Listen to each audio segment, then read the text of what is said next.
il s'en souviendra.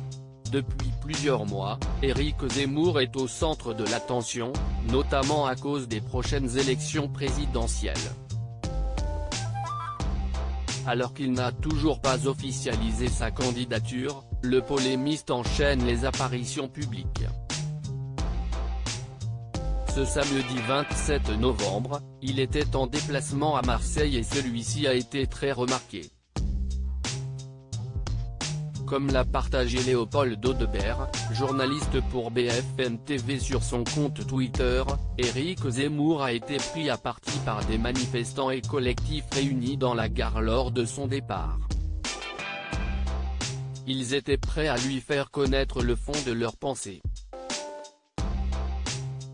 En effet, il s'est d'abord fait huer. Dans la vidéo, on pouvait entendre certains lui dire de rentrer chez lui, « Tu n'es pas le bienvenu ici ». Par la suite, les insultes ont fusé et d'autres l'ont traité de sac à merde. De son côté, Éric Zemmour était accompagné de ses proches collaborateurs et escorté par quelques policiers afin de rejoindre le train pour quitter Marseille. Il n'a pas souhaité réagir à ces provocations. Un nouveau scandale. Le passage à Marseille d'Éric Zemmour a été très mouvementé. Alors qu'il s'est fait huer à la gare lors de son départ, il a eu un geste très remarqué quelques heures plus tôt. En effet, il a fait un doigt d'honneur à une femme. C'est un photographe de la photo qui a capturé ce moment et celui-ci a rapidement fait le tour des réseaux sociaux.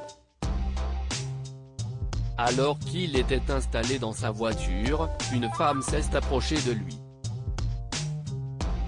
Pensant qu'elle allait lui parler, le polémiste a immédiatement baissé la vitre.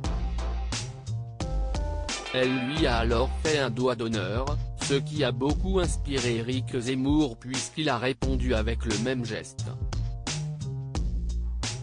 Selon le photographe, présent au moment des faits, il aurait également ajouté les mots « et bien profond » tandis que sa conseillère Sarah Knafo rigolait à côté de lui dans la voiture.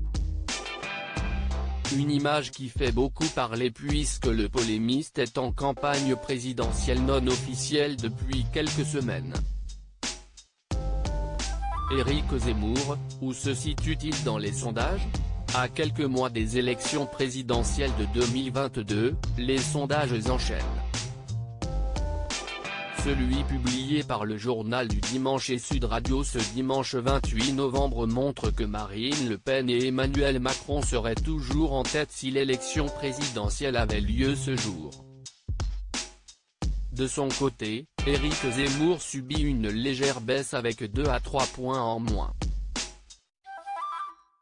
Est-il victime de ces dernières apparitions publiques ? Pour rappel, le polémiste n'a toujours pas officialisé sa candidature aux prochaines élections présidentielles. Loading DJ.